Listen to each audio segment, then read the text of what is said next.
வணக்கம் மக்களே. Big pass லைவ்ல வந்து பார்த்தீங்கன்னா ஒரு வழியாக பார்த்தீங்கன்னா சிறையில் அடைக்கப்பட்ட அர்ச்சனா மற்றும் விசித்ரா வந்து சிறையிலேருந்து வெளியேற்றப்பட்டனர். ஸோ அவங்களோட சிறை காலம் முடிந்தது அப்படின்ற மாதிரி இருந்தது.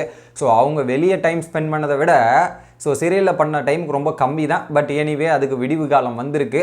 பட் அது சிறையில் இருக்கும்போது பல விஷயங்கள் ஒரு பக்கம் அர்ச்சனா பேசியிருந்தாங்க. குறிப்பாக ரவீனா மற்றும் மணி வந்து அவங்க கேம் விளையாடுறது எல்லாமே இங்கே ஒரு சில விஷயங்கள் பண்ணுறதெல்லாம் வந்து அது பார்க்கறதுக்கு அருவருப்பாக கிரிஞ்சு மாதிரி பண்ணுறாங்கன்ற மாதிரி முக்கால்வாசி ஒப்பீனியன் எடுத்து வச்சது கரெக்டாக தான் பட்டுது என்னை பொறுத்த வரையும். என்னதான் இவங்க வந்து சில விஷயங்கள் கண்டென்ட்டுக்காக பண்ணியிருந்தாலுமே பட் அவங்க சொல்ல வந்த பாயிண்ட் எல்லாமே உண்மை தானே. டூ ஃபேஸ்டாக இருக்காங்க, முன்னாடி ஒரு மாதிரி பின்னாடி ஒரு மாதிரின்ற மாதிரி ரவீனா பண்ணது எல்லாமே வேற மாதிரி எங்கள் ரவீனா மற்றும் மணியோட கேம் பிளேயில் இந்த மாதிரி விஷயங்கள் நடந்திருக்கு அப்படின்ற மாதிரி ஒரு விஷயத்தை சொன்னது எல்லாமே உண்மை. இப்போ மணி அண்ட் ரவீனாவோட கேம் பிளே எப்படி மாறி இருக்கு அப்படின்றது பார்த்தீங்கன்னா இனிமேட்டு நம்ம அட்டாக் மோட் ஆடணும் அப்படின்ற மாதிரி மணி வந்து ரவீனாக்கு அட்வைஸ் பண்ணுறாரு. இத்தனை நாள் நம்மளை வந்து அட்டாக் பண்ணாமல் சைலண்டாக விட்டுருந்தாங்க. இப்போ எல்லாரும் கேம் விளையாட ஆரம்பிச்சிட்டாங்க. கண்டிப்பாக பிரிக்கிறதுக்கான எல்லா வேலையும் பார்ப்பாங்க. நம்மளும் அட்டாக் மோடில் களத்தில் இறங்கணுன்ற மாதிரி மணி ரவீனாவோட டிசிஷன் ஒரு பக்கம் இருக்குது. அடுத்ததாக பார்த்தீங்கன்னா மாயா வெர்சஸ் பூர்ணிமா வந்து குரூப்பாக டிஸ்கஷன் அந்த புள்ளி கேங் இருக்கும்ல அங்கே டிஸ்கஷன் பண்ணும்போது நீங்கள் இந்த ஒஸ்ட் பெர்ஃபார்மே தப்பு பண்ணிட்டீங்க. கமல் சார் எபிசோடில் அட்டென்ஷன் கொடுக்கக்கூடாது, அவங்களுக்கு எதுவுமே பண்ணக்கூடாதுன்றதுக்கு தான் நம்ம பிளான் பண்ணிட்டு இருந்தோம். இதெல்லாம் பண்ணிட்டு இருந்தோம். நீங்கள் ஒஸ்ட் பெர்ஃபார்மர்ன்றதை அவங்க ரெண்டு பேரையும் தூக்கி மொத்தமாக போட்டு விட்டு ஜெயிலுக்கு அனுப்பிச்சோன்னே ஒரு சிம்பத்தி ஆகும். இப்போ அவங்க அதை வச்சு ஒரு கண்டென்ட்டே கிரியேட் பண்ணி இவ்வளோ மாசம் ஆக்கிட்டாங்க. ஓகேவா?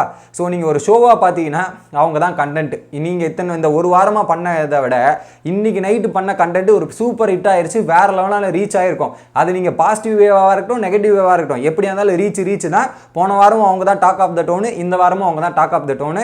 அது நெகட்டிவாக போனாலும் பாசிட்டிவாக போனாலும் அவங்களுக்கு போயிருக்கு, அதை பண்ண விட்டுமே அப்படின்ற மாதிரி மாயா வந்து சொல்கிறாங்க. இதை கேமாக பார்க்காம எங்கே இப்படி பண்ணீங்க அப்படின்ற மாதிரி எல்லா கிட்டையும் நிக்சன் விக்ரம் ஜோவிகா எல்லாரையும் ஏன் இப்படி பண்ணீங்கன்னு சொல்லும்போது ஆமாம் இல்லை இதை நான் பற்றி யோசிக்கவே இல்லைன்ற மாதிரி ரவீனா ஒரு பக்கம் சொல்கிறாங்க. இதெல்லாம் சொல்கிறாங்க. ஆக்சுவலாக வந்து நீங்கள் கண்டென்ட் பண்ணலன்னு தானே கொடுத்தீங்க. கடைசியில் அவங்க கண்டென்ட் பண்ணது வந்து கண்டிப்பாக ரீச் ஆயிருக்கு. அது நெகட்டிவாகவும் இருக்குது பாசிட்டிவாகவும் இருக்குது. 50-50 கால் வச்சுக்கலாம். ஒரு பக்கம் பாதி பாசிட்டிவ்னா பாதி பக்கம் நெகட்டிவ். மொத்தமாக டார்கெட் பண்ண அப்படின்றது வந்து பாசிட்டிவாக போகுது.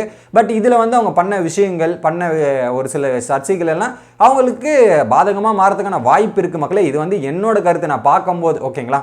அதில் கமல் சார் எபிசோடில் தகுந்த தண்டனை கிடைக்கும் நான் எதிர்பார்க்குறேன். கண்டிப்பாக ஏதோ ஒரு ஸ்ட்ரிக்டான வார்னிங்கை விட கொஞ்சம் அதிகமான தண்டனை இருக்கும் அப்படின்றது நான் ஃபீல் பண்ணுறேன். ஏன்னா நேற்று அந்த மாதிரி நடந்த விஷயங்கள் அப்படி இருக்குது.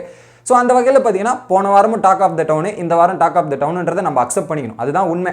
போன வாரம் வந்து புள்ளி கேங், அதுக்கப்புறம் இந்த 3 பேர். இந்த வாரமும் நீங்கள் எடுத்து பார்த்தீங்கன்னா இந்த 3 பேரை வச்சு தான் இருக்குது. இந்த வீட்டுக்குள்ளே கண்டென்ட் யாரை பேஸ் பண்ணி இருக்குன்னா ஒரு 5 பேரை பேஸ் பண்ணி தான் கண்டென்ட்டே ஓடுது அப்படின்றது தான் நம்ம ஃபேக்டாக பார்க்கணும் மக்களே. மாயா, பூர்ணிமா, விசித்ரா, அர்ச்சனா, தினேஷ் இந்த 5 பேரை நகர்ந்து தான் இந்த கட்டங்களும் சரி இந்த வீட்டில் கண்டென்ட்டும் சரி ட்ராவல் ஆகுதுன்றதை புரிஞ்சுக்கணும். இதுக்கப்புறம் ஒவ்வொருத்தராக வெளியே வர ஆரம்பிச்சிருக்காங்க. மணியாக இருக்கட்டும் நிக்சனாக இருக்கட்டும் எல்லாருமே வெளியே இப்போ தான் கொஞ்சம் கொஞ்சம் தலையை தூக்குறாங்க. நானும் இருக்கம்பா அப்படின்ற மாதிரி கண்டென்ட்டை வெளியே எடுத்துகிட்டு வர மாதிரி பண்ணுறாங்க.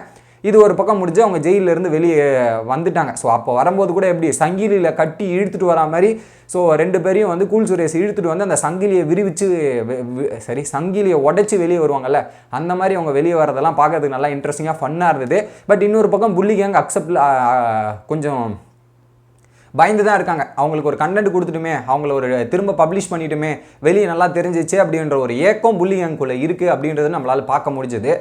லாஸ்ட்டாக வந்து நிக்சன் சொல்கிறாரு, இவங்க என்னங்க இது கண்டென்ட்னு சொல்லிட்டு இந்த மாதிரிலாம் பண்ணுறாங்களே, இது போய் பாப்புலாரிட்டி இதெல்லாம் கிடைக்கட்டும். மக்கள்கிட்ட எப்படி ஒரு கேவலமாக போய் ரீசார்ஜ் இருப்பாங்க, மக்கள்கிட்ட வந்து எந்த பேர் எடுத்திருப்பாங்கன்னு தெரியாத இப்பெல்லாம் பண்ணுறாங்களே அப்படின்ற மாதிரி நிக்சன் பேசுகிறார். அப்போ எனக்கு ஒரே ஒரு விஷயம் தான் மக்களை பட்டுச்சு. நிக்சன் பண்ணதை விட இவங்க பண்ணது கேவலம் கிடையாது. நிக்சனுக்கு வந்த நெகட்டிவிட்டி விட இவங்களுக்கு வரப்போகிறது நெகட்டிவிட்டி கிடையாது. உன்னை விட எல்லாருக்குமே கம்மியாக தான் வரும் நிக்சன். என்ன பொறுத்தவரையும் இந்த சீசனில் யார் போனாலுமே உனக்கு வர நெகட்டிவிட்டி இருக்குது பார்த்தியா, உனக்கு மாயா மற்றும் பூர்ணிமாவுக்கு இருக்கிற நெகட்டிவிட்டியை தவிர வேறு யாருக்கும் அந்த நெகட்டிவிட்டி வராதுன்னு நான் நினைக்கிறேன். உங்களோட கருத்து என்ன அப்படின்றத கமெண்ட் பண்ணுங்க.